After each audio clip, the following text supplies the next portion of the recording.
So show me family, all the blood that I will bleed. Assalamualaikum warahmatullahi wabarakatuh.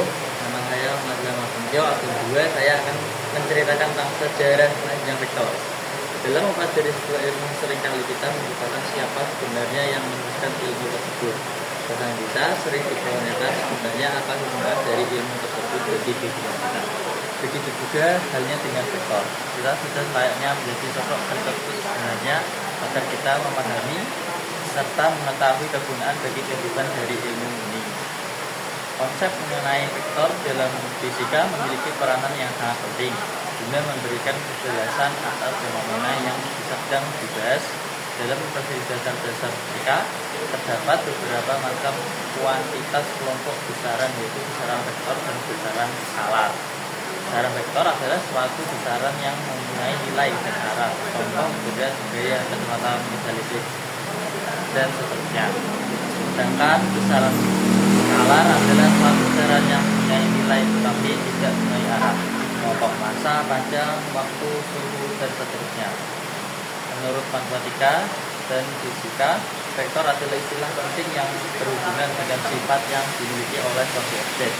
Apabila kita memindahkan dan menggeser sebuah benda yang berbentuk apa saja, maka perpindahan benda itu akan memenuhi dua unsur, yaitu berapa jauh perpindahannya dan ke arah mana benda itu berpindah. Kedua unsur yang mempengaruhi perpindahan benda itu disebut sebagai besaran vektor. Vektor atau besaran vektor didefinisikan sebagai besaran yang mempunyai nilai arah, sedangkan definisi dari besaran adalah sesuatu yang dapat diukur dan dinyatakan dalam satuan. Jadi vektor adalah besaran yang selain mempunyai nilai kuantitatif juga mempunyai arah, misal kecepatan, medan listrik, dan medan magnet. Serta menjadi banyak lagi contoh lainnya besaran kecepatan, gaya, dan lain-lain. Di samping ini memahami vektor itu sendiri tidak ada salahnya kita mengetahui siapa sebenarnya yang pertama kali memberikan gagasan mengenai vektor. Ilmuwan itu bernama Josiah Will Gibbs. Pada abad 18, Josiah Will Gibbs dilahirkan di New Haven di USA pada 11 Februari 1839. Gibbs merupakan anak keempat dari 5 bersaudara dan satu-satunya anak laki-laki dari pasangan Josiah William Gibbs dan Mariana. Dari sisi ayahnya, ia adalah keturunan dari Samuel Willard yang dulunya pernah menjabat sebagai presiden Harvard pada tahun 1701 sampai 1707. Sedangkan dari sisi ibunya diketahui bahwa salah satu dari nenek moyangnya adalah Rev. Jonathan Dickinson, presiden pertama dari New Jersey. Nama Gibbs diturunkan kepada ayahnya dan beberapa anggota lain dari keluarga besar ini yang berasal dari nenek moyangnya. Josiah Willard, seorang mantan sekretaris provinsi Manchester pada abad ke-18. Ayah Josiah Will Gibbs adalah seorang ahli bahasa dan teologi yang menjabat sebagai profesor sastra suci di Yale Divinity School dari 1824 sampai akhir hidupnya, dan dia meninggal pada tahun 1861. Josiah Will Gibbs merupakan ilmuwan Amerika Serikat yang sangat kasual dalam keilmuannya, sederhana dalam cara, ramah dan baik dalam pergaulan dengan sesama anak buahnya, tidak pernah menunjukkan kesabaran dan ambisi berbagi atau keinginan sedikit pun untuk meninggikan dirinya. Pada 1901 yang diangkat sebagai profesor fisika matematika di Yale, di mana sebagai guru pertama yang diangkat sebagai profesor di Amerika Serikat. Gibbs yang memiliki sarana independen dan belum mempublikasikan apapun, lalu ia ditugaskan untuk mengajari mahasiswa pasca sarjana eksklusif dan dibesar-besarkan tanpa gaji, di mana sistem pengajaran ilmiah pasca sarjana di Yale yang kemudian ia terapkan. Gibbs lebih banyak bekerja sendirian mengutak-atik dasar teoritis sambil mengajar, dan baru serius mempublikasi karyanya pada usia 34 tahun. Kemudian perhatian Gibbs mulai fokus di bidang termodinamika dan apa yang dia sebut statikal mekanik dari pekerjaannya. Inilah ia memperlihatkan apa yang sekarang kita pelajari sebagai kalkulus vektor modern. Sebenarnya Gibbs bukan satu-satunya ilmuwan yang berjasa dalam pengembangan ilmu ini. Kita sendiri mengalami perjalanan panjang sebelum akhirnya kita mengenal konsep ilmuwan ini. Perkembangan konsep mengenai vektor sendiri begitu tertutup, bahkan asal usulnya pun tidak diketahui.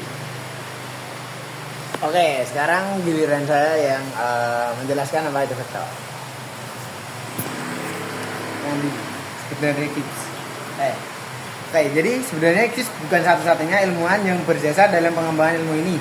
Nah, vektor sendiri mengalami perjalanan panjang sebelum akhirnya kita mengenal konsep keilmuan ini. Perkembangan konsep mengenai vektor sendiri begitu tertutup, bahkan asal-usulnya pun tidak banyak diketahui. Nah, vektor lahir dalam dua dasawarsa pada abad ke-19 dengan gambaran geometris dari bilangan kompleks Caspar-Wessel dari 1745 sampai dengan 18118. Nah, Jan Robert Argand itu dari 1768 sampai 1822. Nah, Carl Francis Gauss itu dari 177 sampai dengan 1855. Dan setidaknya satu atau dua orang lainnya menyatakan bahwa bilangan kompleks berfungsi sebagai titik dalam bidang dua dimensi, yaitu sebagai vektor dua dimensi.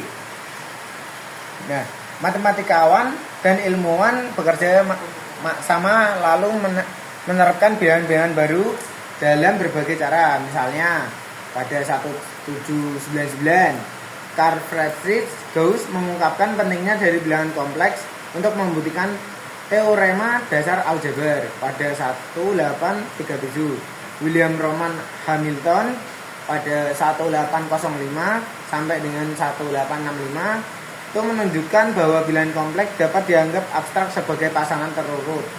Nah, bilangan real. Nah, ide ini merupakan bagian dari langkah matematikawan termasuk Hamilton sendiri. Mereka mencari cara untuk memperluas bilangan dua dimensi atau tiga dimensi, tetapi dengan tetap mempertahankan sifat-sifat aljabar dasar dan bilangan kompleks. Pada kenyataannya tidak ada yang mampu mencapai hal ini. Nah, pada awal 1827 August Ferdinand Mobius menerbitkan sebuah buku pendek dengan judul The Barycentric Calculus. Nah, di mana ia memperkenalkan segmen garis yang diarahkan dan dilambangkan dengan huruf abjad.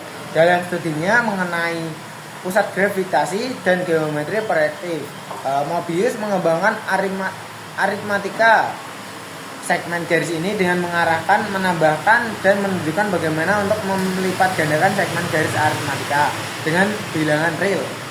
Nah, karena pada kenyataannya tidak ada orang lain yang peduli dengan memperhatikan betapa pentingnya perhitungan ini, hingga akhirnya Hamilton menyerah untuk mencari sistem bilangan. Nah, tiga dimensi tersebut, dan sebagai gantinya ia menciptakan sebuah sistem empat dimensi yang ia sebut dengan quaternis. Nah, dalam quaternis Hamilton menulis di mana koma dan adalah bilangan real.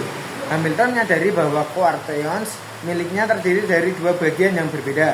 Istilah pertama ia disebut dengan skelar dan XYZ untuk tiga komponen persegi panjang. Ia merasa dirinya telah mendorong untuk menyatakan lambang trinomial serta baris yang mewakili sebuah vektor. Untuk mengembangkan quaternions miliknya, Hamilton menggunakan rumus dasarnya di mana ia pun mengetahui bahwa produk miliknya tidak komutatif. Nah, perkembangan aljabar vektor dan analisis vektor seperti yang kita kenal. Sekarang kita pertama kali terungkap pada sebuah catatan luar biasa yang ditulis oleh J. Willard Gibbs. Gibbs mendapatkan prestasi ilmiah utamanya berada dalam fisika, yaitu termodinamika. Maxwell sangat mendukung pekerjaan Gibbs dalam termodinamika. Terutama presentasi geometris hasil Gibbs itu. Gibbs diperkenalkan pada Quaternions ketika ia membaca risalah Maxwell tentang listrik dan magnet. Dan Gibbs juga belajar Grassmann Ausdehnungslehre. Nah, dia menyimpulkan bahwa vektor akan memberikan alat yang lebih efisien untuk karyanya dalam fisika. Jadi mulai tahun 1881, Gibbs mencetak catatan pribadinya yang mengenai analisis vektor untuk murid-muridnya dan didistribusikan secara luas bagi para sarjana di Amerika Serikat, Inggris, dan Eropa. Nah, begitu cerita singkat tentang vektor yang bisa kami sampaikan. Nah, sekian penutup saja. Wassalamualaikum warahmatullahi wabarakatuh. I don't know